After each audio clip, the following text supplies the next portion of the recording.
Well, let's turn our attention now to one of the potential biggest deals that Africa could see this year. French media giant Vivendi's media company, Canal Plus, has now made a non-binding offer to buy MultiChoice 4 years after it first bought a 6.5% stake in what is Africa's biggest pay TV company. Now, Canal Plus says it will pay a cash consideration of $5.61 per ordinary share, and it is also aiming to obtain a listing in South Africa.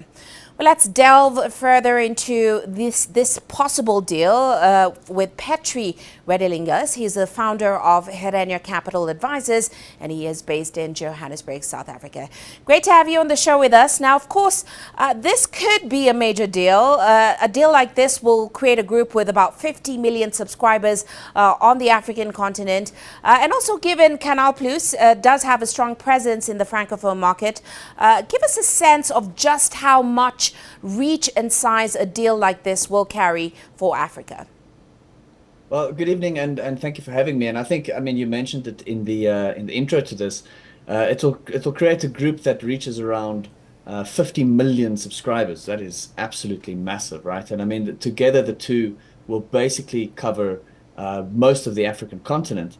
At the moment, you know, they each have very, very large market shares with very little overlap in geographies where they operate. So combining the group essentially creates almost a pan-African, telecommunications company, which is absolutely massive.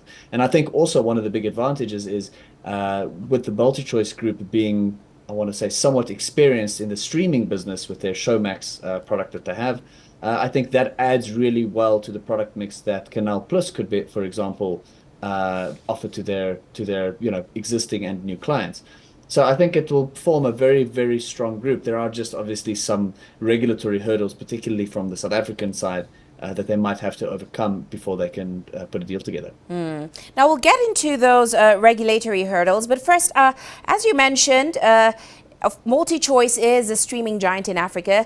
How then do you think that a deal like this would position Africa in the competitive international pay TV market and streaming market? Well, look, yeah, I think that African content that we create here is really very unique in the sense that it's consumed in Africa, right? It's not very often that we see African media hit it big in the West or in Europe or in the US or China or wherever, right? So I think that our market will probably remain somewhat isolated in the sense that, we have a very unique culture in Africa. It's very obviously multicultural, but it's also, markedly different from general Western culture. So I think the real key here for, content creators or, or streaming platforms, people making movies, the entertainment business in Africa is to really find a mix of content or a way of telling stories that resonates with people in Africa. We've heard from the West our whole lives, right? But we all grew up in Africa, and we all know that the way that we tell stories, the way that we consume stories and media is different to the rest of the world. And I think the key here is to be able to produce content for the African continent that's not necessarily from the first world, if you will. I think that's the big, the real big advantage. How that compares to the rest of the world, I mean, there's a lot of people in Africa. We have to obviously, do a huge amount of economic growth before we can get enough people into the middle class, if you will, if you want to compare them to somewhere like the US. So I think Africa is sort of that hidden growth story where over the next 50 or 100 years, there's an enormous amount of economic development that's primarily going to happen here because the developed world, it's harder to grow something that's already very, very mature, as where our economies are still somewhat quite fledgling, and there's a lot of upside for us to be had, right? So I think that, given enough time, we might see the African continent dominate earnings for these big international businesses, for example, with stuff like, content creation and movies and media and that type of stuff. But that's still a long, long road ahead. I think for now, the focus should really just be on creating local content by local producers, local writers, local actors. That is very important. And by local, I mean, Pan-African continent local. All right. Well, at the moment, it's still all a dream because there's still no certainty that a deal will be reached just yet. And as you mentioned, it could face some regulatory hurdles. So, what are the potential obstacles that reaching a deal could face going forward?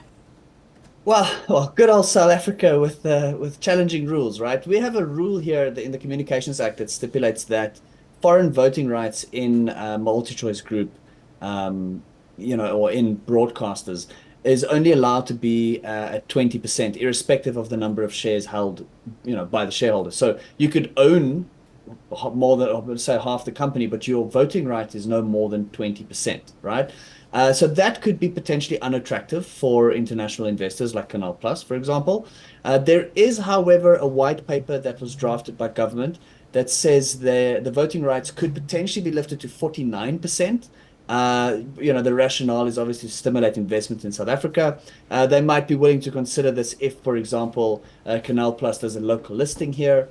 We know that it is their intention to do listings, multiple listings in some of the countries that they will be operating in. We see that African countries generally demand that as well. That's very, Nigeria sort of leading the pack there with companies like MTN, for example, saying, look, you must have a local listing if you want to operate here. So fair enough. I think that Canal Plus probably goes that route. The South African government might be willing to negotiate, but I don't know if 49% of the voting right is going to be enough for them to be interested. I mean, I'm sure that they want to buy a controlling stake in the business and not a non-controlling stake in the business. So I'll be interested to see how that works out. But I think with a 49% sort of voting block, as if, of course, the South Africa changes the law, we're basically kind of testing our legal system here a little bit to see whether or not our legal system and our lawmakers is willing to kind of adapt rules in order to stimulate economic growth and make a deal that's going to be good for our economy.